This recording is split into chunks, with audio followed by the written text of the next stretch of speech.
Shalom, jumpa lagi dengan saya Linda di channel saya Kesaksian tentang Tuhan Yesus. Saya pertama-tama mengucapkan banyak terima kasih buat saudara yang sudah nge-like dan sudah subscribe, juga sudah bantu share video-video saya. Kiranya video-video itu bisa menjadi satu berkat buat saudara secara pribadi maupun juga buat orang lain. Hari ini saya ada di sebuah desa di lereng Gunung Merbabu juga, jadi desa yang berbeda dengan desaku yang kemarin. Desa Krangkeng namanya. Desa ini penduduknya berapa kakak ya Pak? 238. 238. Yang berapa kakak yang Kristen, berapa kakak yang separuh-separuh ya. Jadi desa ini tuh separuhnya Muslim dan separuhnya Kristen. Dan mereka hidup berdampingan dari zaman dulu sampai sekarang dengan rukun, damai, dan mereka tidak pernah ada masalah sengketa, masalah agama. Jadi tidak seperti kehidupan di kota di luar sana yang ribut soal menjelek-jelekan agama lain dan seterusnya. Di sini kehidupannya sangat-sangat damai. Jadi toleransi agama di desa ini saya acungi jempol. Orang-orang di sini itu luar biasa. Nah, mereka inilah yang mungkin bisa saya katakan lakum dinukum waliyadin. Agamamu, agamamu, agamaku, agamaku. Jadi memang benar-benar mereka dengan koridor masing-masing tidak mengganggu koridor orang lain gitu loh. Jadi tidak mengulik-ngulik atau mengutik-ngutik isi Alkitab. Dari sebelah mengutik-ngutik isi Alkitab, pada dari sini mengutik-ngutik Al-Quran, nggak ada. Orang sini tuh bersaudara, mereka hidup rukun, damai, sejahtera. Luar biasa sekali desa yang tenang, yang saya lihat kehidupan mereka luar biasa tenangnya ya, dan diberkati Tuhan gitu. Ngomong-ngomong ini Pak, salah satu hamba Tuhan yang saya ketemu di Desa Diwa, beliau ini juga sama dengan saya yang dulu waktu beliau masih muda, bahkan sampai sekarang beliau juga adalah seorang pendoa. Krangkeng ya, pendoa dan beliau di Krangkeng ini beliau seorang pendoa, dan beliau ini dulunya tuh bahkan mendoakan orang sampai ke Sumatera, sampai kemana-mana, ke Jawa Barat gitu. Jadi pelayanan beliau itu nggak cuma di desa Krangkeng loh. Luar biasa, namanya Pak Lukas ini, Pak Lukas. Pak Lukas, ngomong-ngomong, Pak Lukas sudah berapa tahun jadi hamba Tuhan? Sejak usia berapa? Usia saya 20.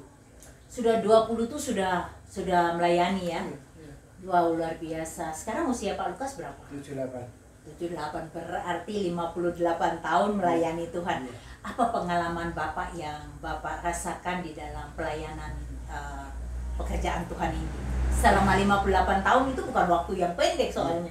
Ya, di dalam pelayanan itu memang namanya pelayanan. Kita melayani. Dan melayani itu kalau nggak panggilan Tuhan, sungkan. Nggak bisa kita lakukan. Tapi karena kita mengikuti apa yang menjadi kehendak Tuhan, dan pahit getirnya sudah nano. Ya, jadi itu dulu sini kan sebelum tahun 65 itu Kristennya cuma beberapa dintir. Oh. Saya kenal Yesus sejak tahun 53. Itu. Saya sudah mulai tahun 53, kalau di toko Asung Salatiga saya belinya itu Alkitab sampai tebal. Lah Alkitab itu setelah saya kenal sama misionaris dari Jerman, Alkitab itu diminta sana. Pak Lukas, saya mau nanya, dulu kan berarti kan sebelum usia 20-an tahun itu kan berarti Pak Lukas kan belum Kristen? Belum, tapi sudah mengenal Yesus. Belum tapi sudah tahu Yesus ya, sudah mengenal Yesus. Karena sekolah saya, guru saya orang Kristen semua. Oh gitu, jadi awal mulanya saya Pak Lukas ini dulu juga seorang Muslim ya? Iya. Oh iya, jadi kebanyakan di sini tuh yang menjadi Kristen. Jadi seperti tadi Pak Lukas bilang, di desa Krangkeng ini dulunya tuh hanya segelintir orang yang menjadi orang Kristen. Tapi sekarang tuh sudah separuh gitu. Cumi jempol, Yesus luar biasa. Oke, terus gimana Pak ini perjalanan pelayanan? Itu di sini baptisan massal itu tahun 66. Tahun 66. Ya, 20 Agustus 66 itu baptisan massal. Wow, itu berapa banyak yang dibaptis? Itu ya lebih dari 200. Wow, luar biasa itu ya, dari kecil sampai dewasa. Iya. Wow. Dan belum ada gereja, masih Wow. nebeng-nebeng. Wow, luar biasa ya. Itu dulu yang menginjili di sini tuh siapa? Ya, Termasuk panjenengan? Iya. Saya sama Pak Isai itu Menteri Kesehatan, sama Pak Sandio itu Kapolsek. 3 orang penginjil. Ya. Dan mereka bukan sekolah penginjil loh. Mereka tidak sekolah penginjil. Mereka bukan latar belakang dari sekolah teologi ya. Mereka orang-orang yang diutus Tuhan, dipakai Tuhan, seperti bagaimana Tuhan memilih 12 muridnya dari latar belakang nelayan. Nah, ini yang para petani malah yang dipilih Tuhan. Luar biasa, dan itu banyak sekali saya tahu Pak Lukas punya banyak pengalaman yang yang dalam pelayanannya yang nano-nano tadi ya, pelayanan yang luar biasa dan dahsyat sekali. Bahkan terakhir itu beliau itu mendoakan seorang hamba Tuhan yang sudah menyangkal Tuhan dan dia mengikuti agama yang lain, tapi akhirnya kehidupannya dia hancur, kehidupannya hancur.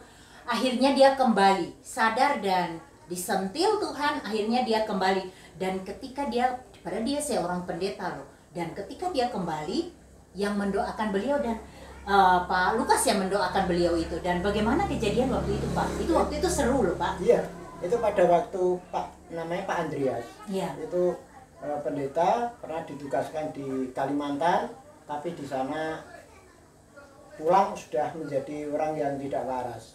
Sama gereja antipati, sama orang Kristen benci, apalagi sama hamba Tuhan. Dan itu udah pokoknya antipati sama Yesus. Setelah itu pada waktu kondisi yang tidak normal itu dibawa keluarga di sini, kita doakan. Dan yang membawa itu adalah seorang ibu-ibu. Iya. Itu juga jadi anak rohani saya, itu namanya Mbak Yanti. Iya. Itu rumahnya di Jagalan, Semarang. Itu terus itu basi. Kita doakan sembuh. Oh. Kita doa bersama-sama sembuh.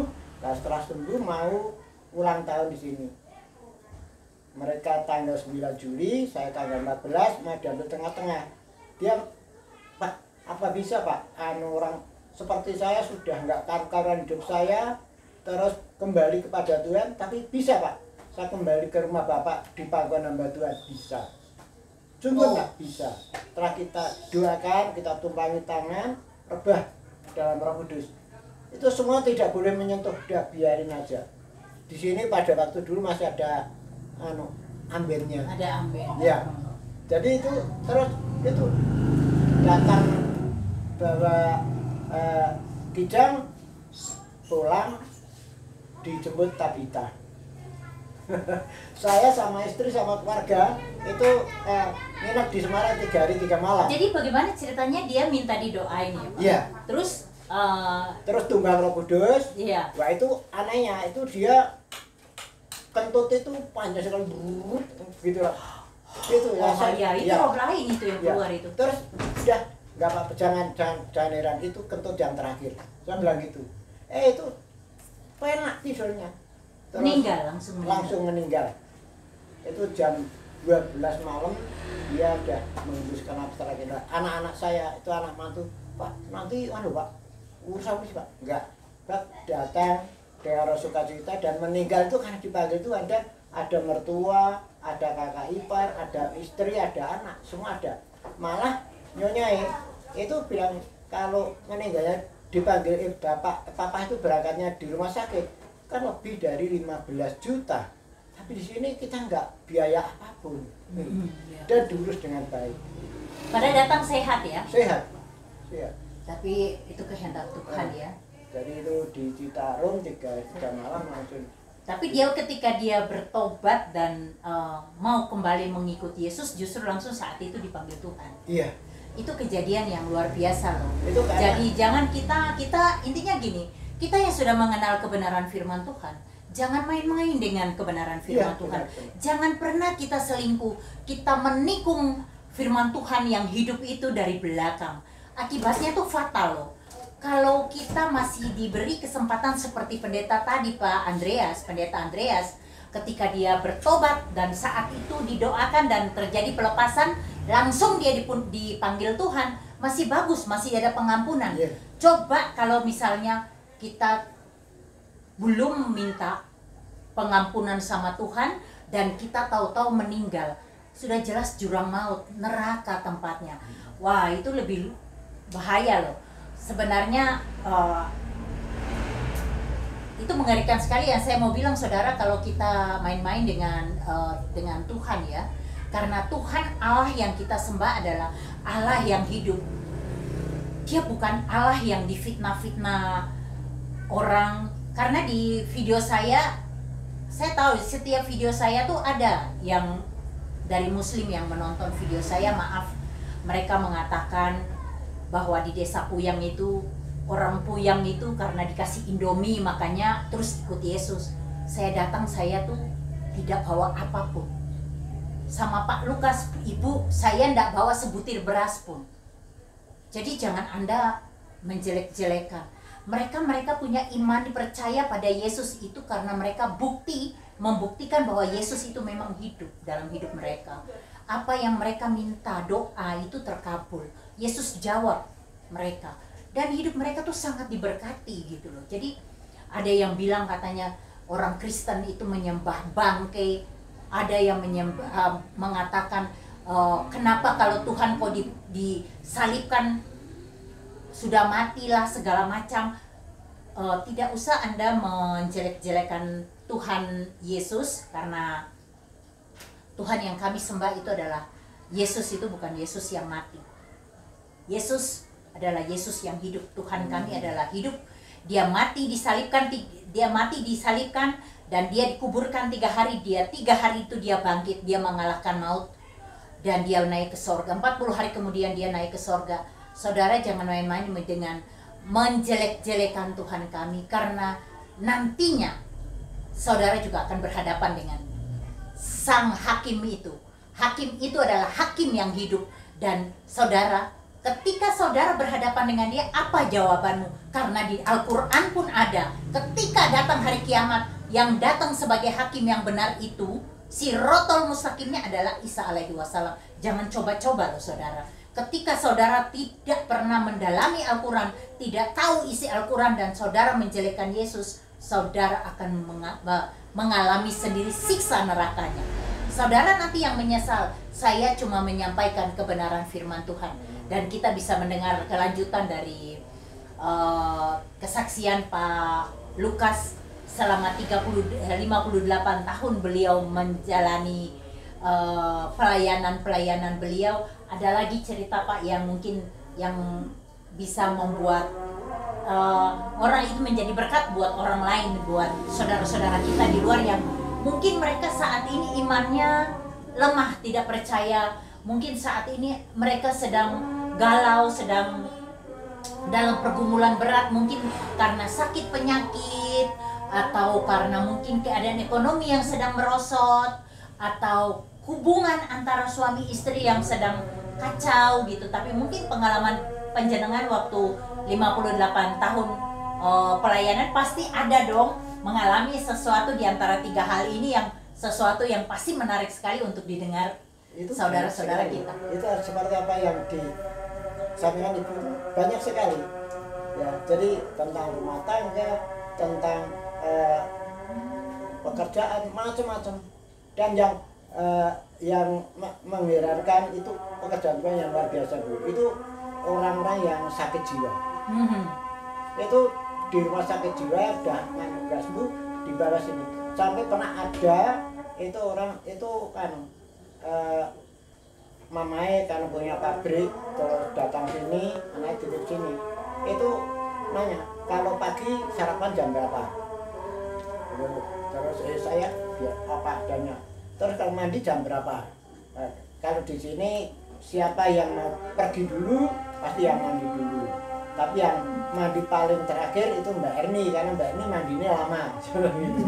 Jadi di sini itu nomor 38 namanya Abraham itu. Sekarang menjadi orang yang diberkati Tuhan, kaya raya di Gunpal Cengkareng. Wow, padahal dulunya dia sakit jiwa. Iya, itu sakit jiwa itu karena PKL, KKN di KKN di mana itu? di Jogja. Oh, Itu terus masuk roh lain. iya sumur apa gitu, bilangnya bisa kalau nggak keluar tembus pantai selatan. Pantai Selatan. Tapi kalau bisa keluar pasti gila, bener gila. Oh, Bener-bener gila. Sampai pintu ini 1 bulan lebih nggak tak buka. Karena kalau dibuka dia lari. Tapi puji Tuhan dia sembuh. Sampai calon istrinya itu kan punya rumah makan di Jogja, tutup, orang Purwodadi, cuma melayani. Jadi nginepnya di sini selama hampir 2 bulan. Tapi sembuh total dan bisa menyelesaikan kuliahnya sampai S2. wow, luar biasa. Itu luar ya. biasa. Luar biasa, luar Itu. biasa.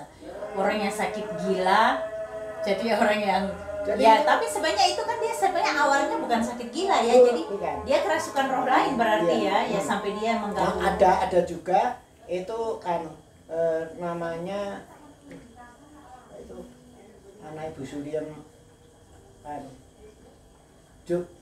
mana itu Demak. Oh, Demak, dari Demak. Itu juga KKN di Riau. Juga kesurupan kuasa Lain ya. lain. Gua nggak gagal, Pak. Itu akhirnya juga sembuh total. Oh, iya. Itu karena Tuhan, bukan karena kemampuan hamba Tuhan, tapi itu karena Tuhan. Betul. Kita melayani kan karena Sampai dengan dikasih kuasa. pengalaman itu akhirnya kalau Bu Sulim itu sering datang membawa orang-orang Muslim, membawa orang yang belum kenal Yesus, kita menangkan. Wow. Jadi pertobatan orang itu bermacam-macam. Ada yang mau sakit penyakit, ada yang karena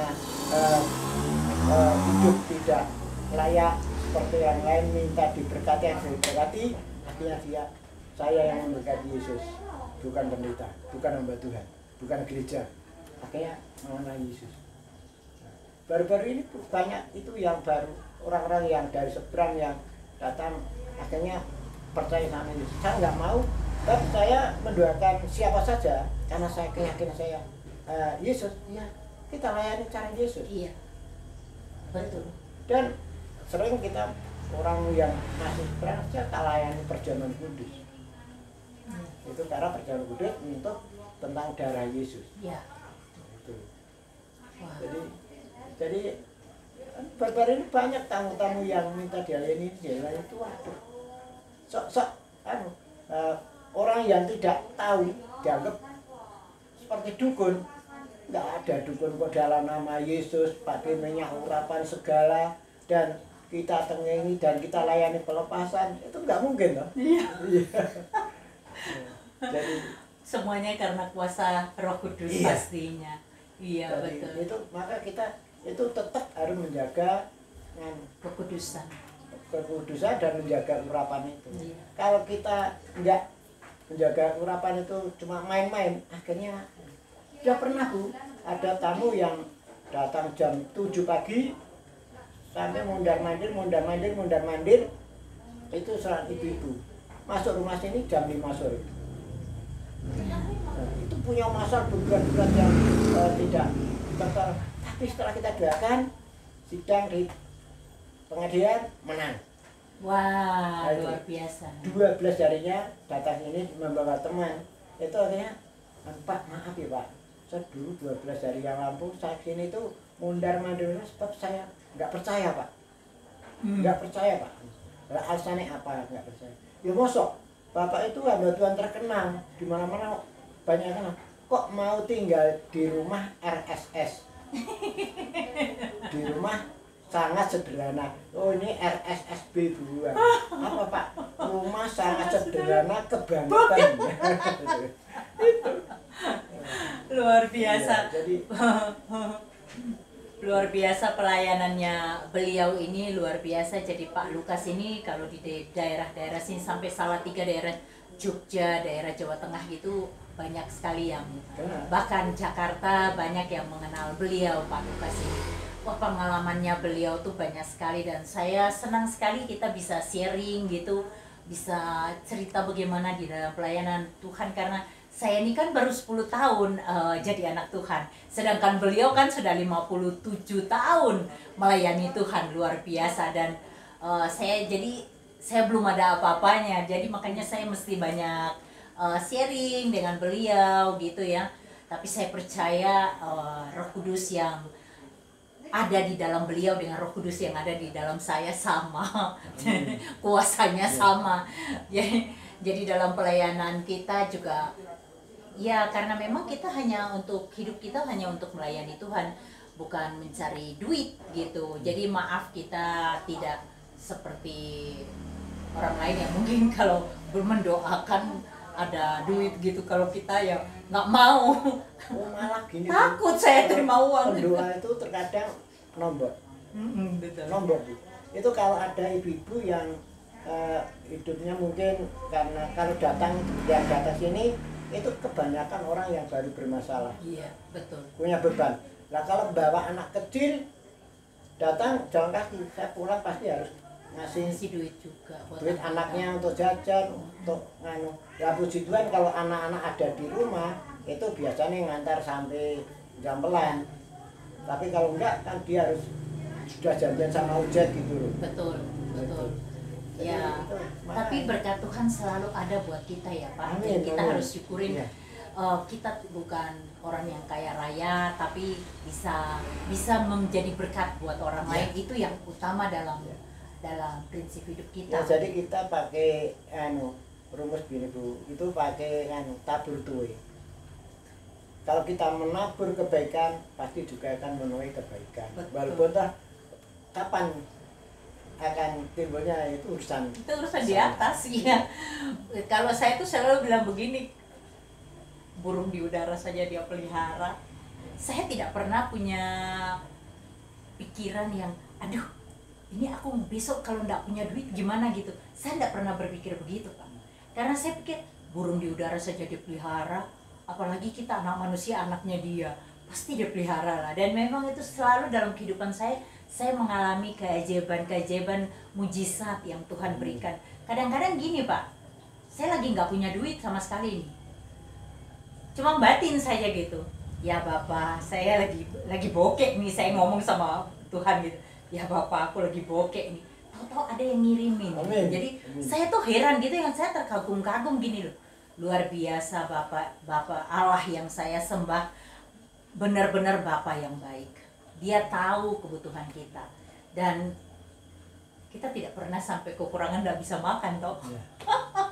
Saya yang seorang janda aja bisa dipelihara gitu Tuhan dengan baik, itu luar biasa. Saya selalu bilang Bapak luar biasa, Engkau Allah yang dahsyat. Sampai saya kadang-kadang tuh mau mengungkapkan itu rasa gimana ya, sampai hilang kata-kata yang saya mau menggambarkan bagaimana baiknya Tuhan itu sama kita, luar biasa. Ya, Betul-betul luar biasa gitu saudara. Nah, Pengalaman kita di dalam pelayanan, dan ini saya harus melanjutkan perjalanan pelayanan saya lagi ke desa yang lain. Terima kasih banget sudah nonton video kami ini, dan jangan lupa like dan subscribe, juga dibantu share ya, kiranya bisa menjadi berkat buat saudara sekalian. Mungkin saudara yang butuh untuk minta untuk didoakan bisa menghubungi saya di Japri saya, atau bisa menghubungi, cari aja Desa Desa Kerangkeng, cari aja Pak Lukas, itu beliau. Jadi kalau ada yang mungkin butuh didoakan bisa berhubungan dengan beliau juga secara langsung kalau mau ke Pak Lukas ya. Terima kasih banyak saudara. Tuhan Yesus memberkati kita semua.